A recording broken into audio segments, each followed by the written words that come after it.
Been harping on this for a while, but tonight and tomorrow really seem like terrific opportunities for this team to start performing the way that it should. Good morning to you. Good Friday morning. I'm Dejan Kovacevic of DK Pittsburgh Sports. This is Daily Shot of Penguins. It comes your way bright and early every weekday if you're into football and or baseball. I also offer daily shots of Steelers and Pirates that I hope you'll check out. It'll be Penguins versus Canucks tonight. It's a 9:08 p.m. Eastern Time face-off.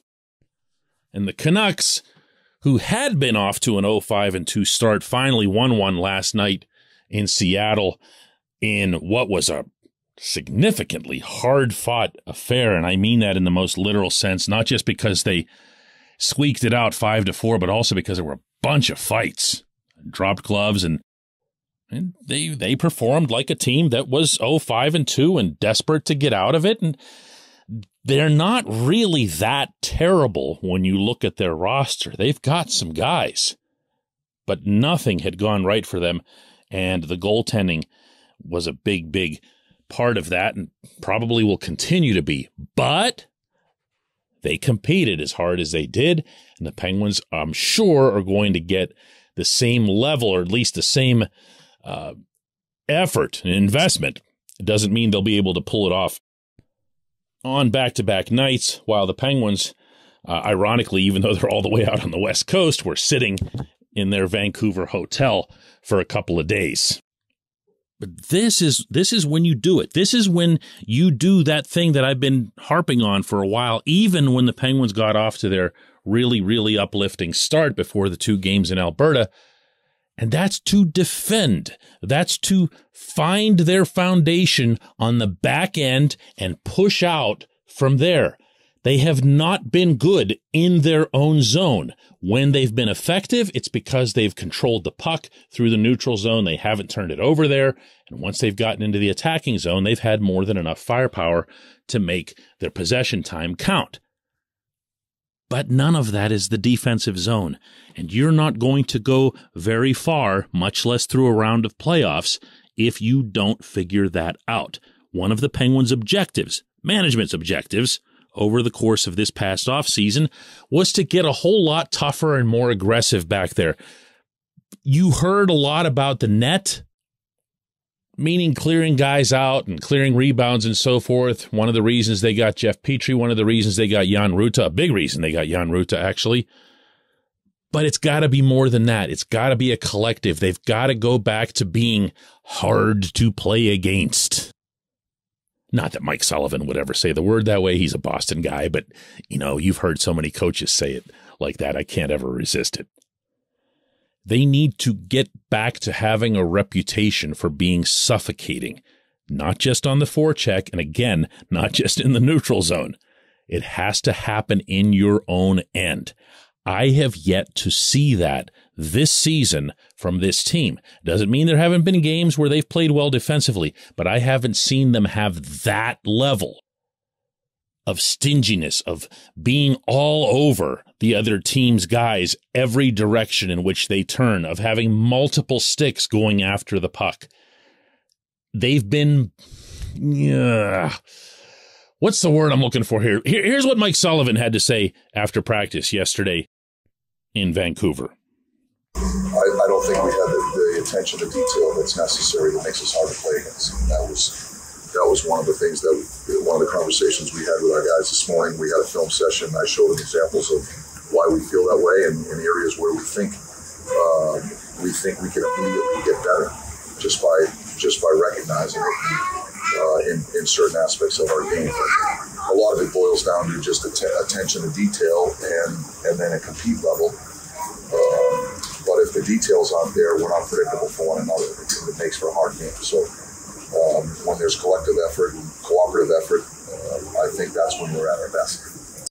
See, Sullivan's not wild about splitting up portions of the rink to judge his team's performance. And that's because he likes to think of it as all one big thing within his system. And that's both fair and fine, because this team is better when all five are sticking closer together and supporting each other. And as I had just mentioned before playing that clip, having multiple sticks in on the puck. That goes double when it comes to the defensive zone. But to my eyes, to my mind, so far, it's just been the one area. This portion of Daily Shot of Penguins is brought to you by the good people at the Greater Pittsburgh Community Food Bank, where they're committed to providing food for all of our neighbors in need across Western Pennsylvania. They, in turn, need your help. Find out how $1 can be turned into 5 full meals. For those in need, visit pittsburghfoodbank.org. A lot of goals were scored early, and a lot of spirits were lifted by that because all anybody'd been fussing over for months was, they're so old, they're not going to be able to do this or that, and they looked fast in doing it, and they looked fun in doing it.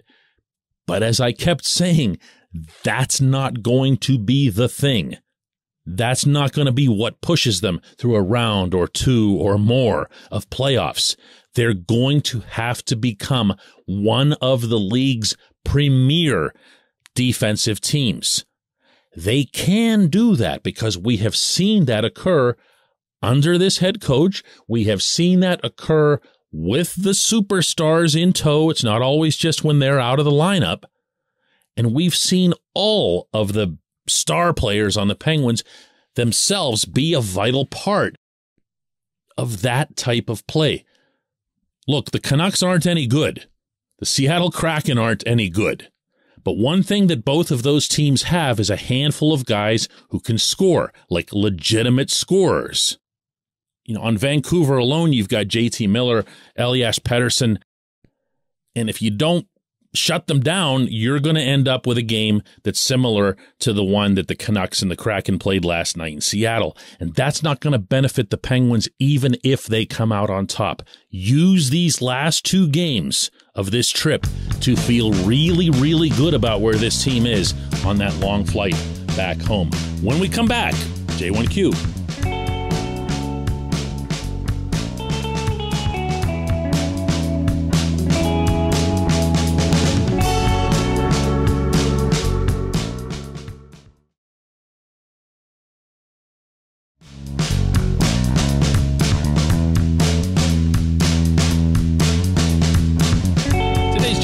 Comes from John Smith, who says Kasperi Kapanen's third on the team in points per 60 minutes at 5-on-5. All 4 of his assists were primary as well, and this is while getting 61% defensive zone starts on the third line. Doesn't he deserve some love? Yes, he does, John. He's played pretty well, including, and I think this is what you were getting at with the defensive zone starts, in the Penguins' end. He's actually been one of their most effective forwards, according to some of the advanced analytics to which you clearly subscribe. Good for him. And he's been straightforward in his approach, meaning the way he goes to the net, the way he enters the team's attacking zone. That's not only to his credit, but also to Mike Sullivan's, who's been trying to pound that into him for about 2 straight years now. It seems to have gotten through. But there's something still missing there. And I don't want to... I'm trying not to be negative here because Kapanen can be low-hanging fruit in hockey talk around here. He can just be a guy that you pick on whenever things aren't going well and you don't mention at all when things are going well. 4 primary assists in 7 games is a pretty big deal. He played a pretty significant role in those goals that were scored even beyond just the actual statistic. He made good plays, used his feet, used his vision. He has both. But you know what else he's got? He's got one of the more dynamic releases in the National Hockey League. Not on the team, in the league. And the reason that even people in Pittsburgh might not realize that is that he doesn't utilize it often enough. 2 reasons for that. One, he doesn't always get a great grip on the puck, and he'll tend to stumble at times in golden scoring opportunities. The other is he just doesn't take it. 7 games now. You pointed out the positive stats. I'll point out that he's got 11 shots on goal. That's not good enough. I don't care what line you're on. I don't care what zone you started out in. I don't care who your line mates are. When you have a shot like he does, it is a crime to not use it. If there's one thing that I wish he'd picked up from his dad, Sammy Kapanen, a lot of you will remember from his days in Carolina and Philadelphia, was just a gunner. I mean, Sammy could do other things, but Sammy would get it, grip it, and rip it. That was it. And Kasperi just won't do that. I'm not sure why. I can't begin to fathom that there's a lack of confidence in a shot like that, because I also watch him in practice, and that's all he does in practice. And the shots are devastating with their release, the velocity, and the precision. And he can pull it off a bunch of different ways, but you don't see them in games because he's not trying them. I'm not criticizing him. I am not criticizing his 7-game start.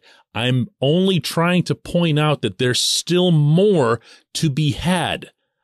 If I'm the Penguins staff, I would put him on some kind of, what would you call it? Like a shot clock or something, where he's got to take or at least attempt a shot on goal every, I don't know, third shift, something like that. Or you could even make a game out of it. You know, these are still older kids basically playing a child's game. Give him a number, hang something out there, you know, put it in the locker room. Let him know you expect to see 5 shots on goal per game. If he were to do that, he would transform not only the way you look at the Penguins depth chart, but also his own career. I appreciate the question. I appreciate everyone listening to Daily Shot of Penguins, and we'll do another one of these on Monday.